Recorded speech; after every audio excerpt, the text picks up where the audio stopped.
There is no kind of set way of doing anything. You kind of have to feel it out based on the nature of your business. But what I have found is that the companies that have longevity are not the ones that rush towards the money. And also the music tech businesses I've worked for, where they were specifically driven by an exit rather than what they can do for the music industry, those companies no longer exist. Sound of Startups podcast is hosted by Taj, produced by Amplitude Ventures, your partner in early stage startups.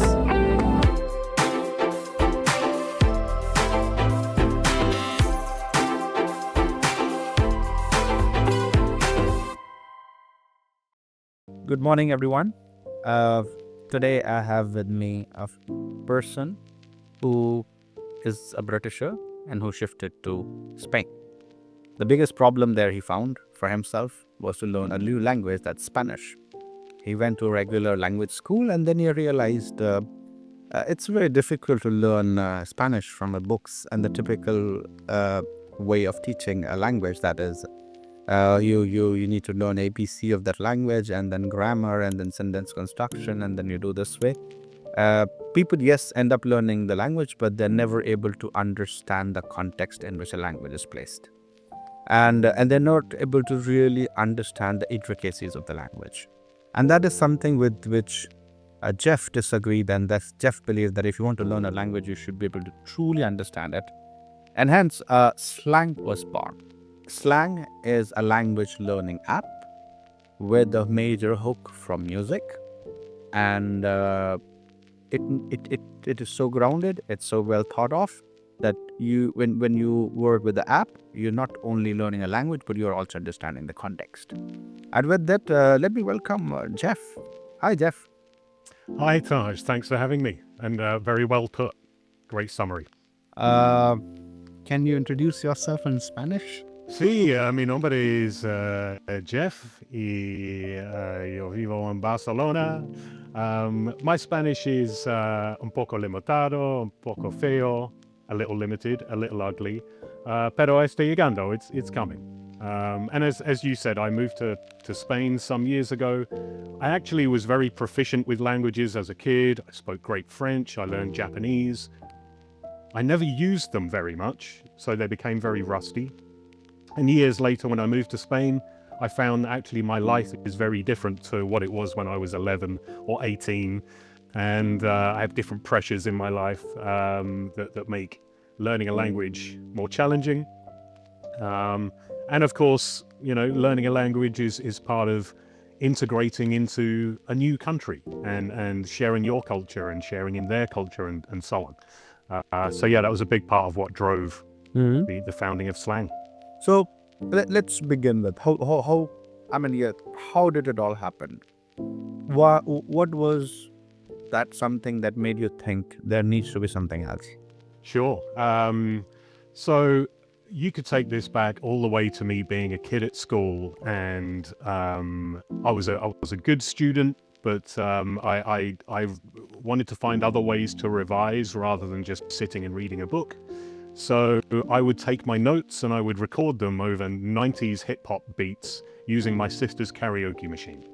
So I would create kind of mnemonic and mechanisms and use rhythm to help me remember key facts and figures and numbers and dates and associate them with songs. So, the 1870 Healthcare Act of London, that was Cypress Hill. There was no rhyme or reason to it, but this idea of using something you're interested in to help you learn something as a mechanism, the seed was planted there.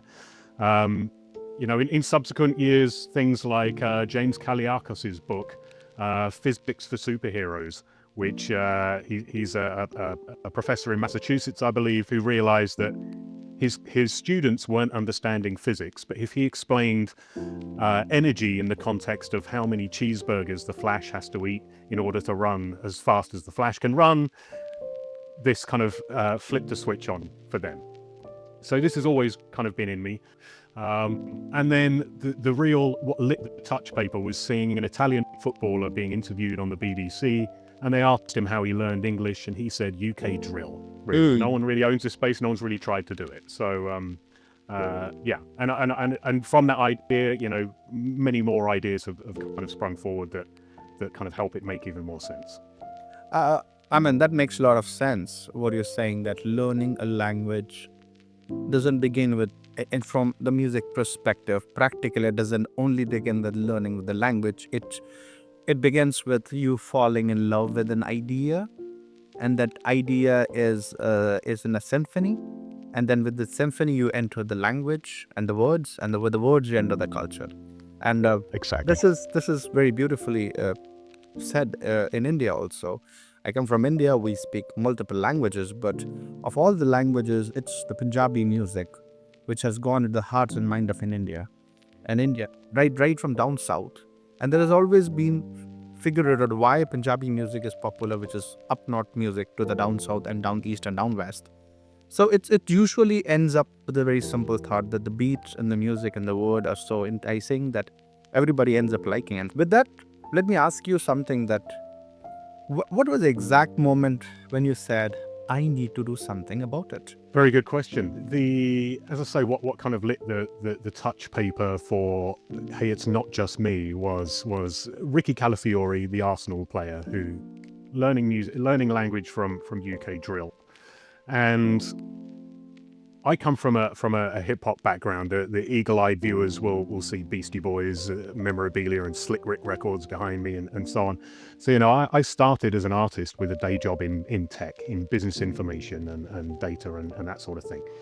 So for better or for worse, I'm a lyricist. I think about lyrics, and I think that's a big part of what has driven me towards it, as well as for the last 20 years, I've been helping music tech startups to grow one way or another. Everything from, fantastic ideas that have gone on to do great things, established problem solvers in the industry. And, I've kissed a few frogs. I've seen really bad ideas, burn through hundreds of millions of euros. I've seen great ideas that got quashed because the market wasn't ready yet, or the technology wasn't ready yet. And part of this is me wanting to do my own thing, but I've always been very keen not just to be another person building a better mousetrap. I have huge respect for people launching new royalty platforms or new distribution platforms nowadays, and I'm certainly not saying they're just building a better mousetrap, but I've been looking for many years to find my thing that I can be obsessed about 24 hours a day. Makes sense. Perfect. So but that brings to the point, and that is the main business. What is Slang? How does it work? And what's a business model? Sure. So Slang is a B2C app designed to help people learn languages through music. And I say through music rather than through lyrics. There are lyric translations out there. You can get live translation on Apple and Deezer and, via kind of Music Match and Lyric Find and so on. That is just the kind of very base layer of what we're talking about. So we want people to be able to have a better appreciation of language, context, culture through music. So at a very base level, it's a music consumption platform. That makes a lot of sense. So, I mean, how are you doing now? Or is the product ready and it's out in the market and you have users? How's it working? Yeah, not yet. We're pretty early stages. So what we're doing at the moment is building out like the pedagogy, the user journey, all of that basic stuff to make sure that it's a good experience to have. As you can imagine, we're doing something unique in terms of creating lessons and exercises through to things like rhythm games and karaoke, based on the music that we'll be licensing in and receiving from artists and labels. So we're creating a real kind of syllabus and educational structure around lyrics, and then also looking at how we present the contextual semantic analysis of that, and speaking to kind of rights holders and technical partners about how we achieve that. Okay, so this is very interesting as well as looks challenging, and you need to help me understand this. Whenever you go to a music label or when you go to the music company, the biggest challenge is when you say, I want to have license your catalog.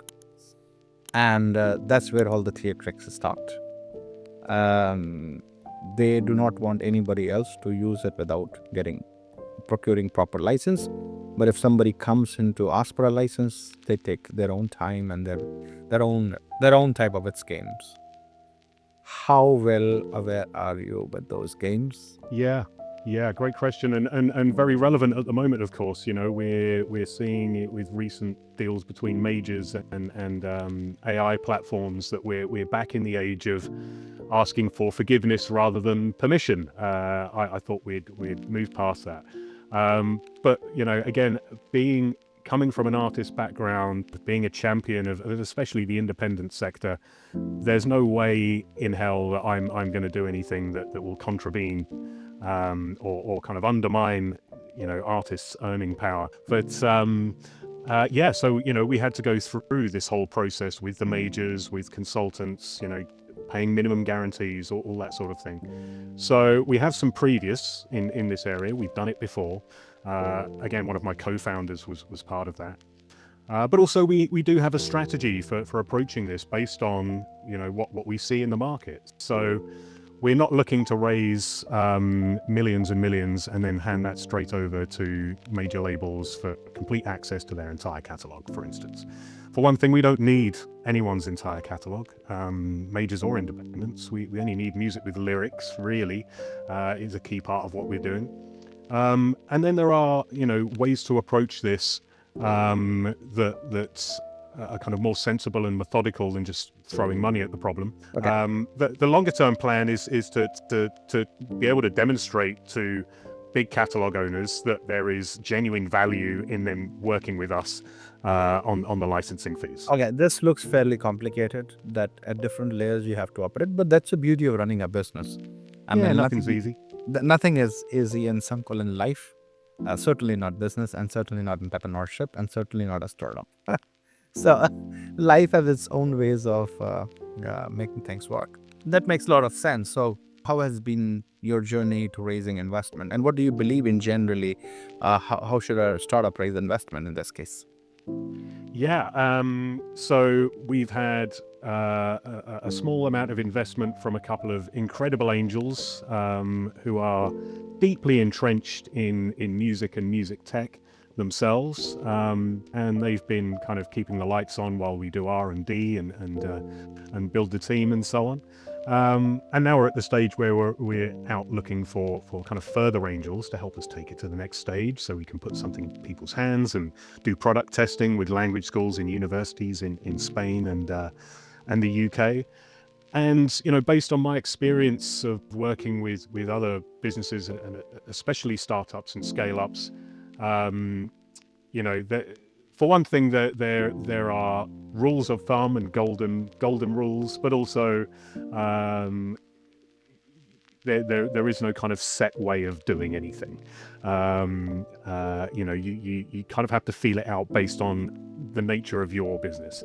But what I have found is that the companies that have longevity are not the ones that rush towards the money. And also, the music tech businesses I've worked for, where they were specifically driven by an exit rather than what they can do for the music industry, those companies no longer exist. So what has been your biggest struggle as a founder? Oh, well, I guess the easy answer is looking for funding, because that is, I guess, everyone's answer. But something I found really interesting is, my background is, I started in sales. I broadened that out to business development, because when I started working with startups, they would hire a salesperson, but I saw they didn't have anyone filling the product function or the operations function, or so I kind of spread my wings in terms of what I can offer my clients. That makes sense. The biggest challenge as a founder, I believe, is that you need to know everything. You need to know something of everything, whether it's sales, it's marketing, whether it's product development, whether it's fundraising, whether it's strategy. Because if you do not know something of everything, practically you will end up completely not knowing something in one particular area. And this is a part of it. And obviously, you need to be hyper specialized within one thing for which you're doing it. That is given. And this wearing multiple hats is what keeps the survival of an startup entrepreneur alive. And we have seen it a lot. So I agree with you. And it's a game of resilience. Being a startup owner is a game of resilience, regular learning, fighting every day, looking for every positive and possible thing that is achieved, because the world is anyways against you, and not literally, but the situations. So I agree with you on that front. With that, Jeff, if you were to give a piece of advice with anybody who is starting up today now, what would you give? This is an easy question because I've given this advice and I've seen it work even better than I imagined it would. So a friend of mine who was a DJ who wanted to be more involved in the industry asked me one year at Midem, what should I do? And I said, just read every day. Music Business Worldwide, Music Week, Billboard, Complete Music Update. Read one article a day. And, some of it might not make sense to you, but you keep reading it, you will absorb it. You will acquire it. It's the same way that you learn your first language. And what we're trying to promote with Slang is language acquisition, not just learning. So you immerse yourself in something and it'll make more and more and more sense. 3 years later, that guy came to me and said, I've started a publishing company. I couldn't have done it without your advice. You're absolutely right. That's how I got to where I am. And he's now very successful in that. Shout out to Speedy. Jeff, it has been a pleasure having you in this podcast. I really wish you best of luck. I really look forward for that product because I myself is a language learner and I know almost everybody who is in a foreign land is a learner, because especially in the Europe where we have a lot of cross migration. So we wish you best of luck for your solution, and I look forward to use that. Fantastic. I can't wait for you to test it. Yes, perfect. Okay, so thank you so much. With that, see you all next week with a fresh episode with some new founder with the new stuff. Thanks, Jeff. Take care of yourself. Thanks for having me. Take care.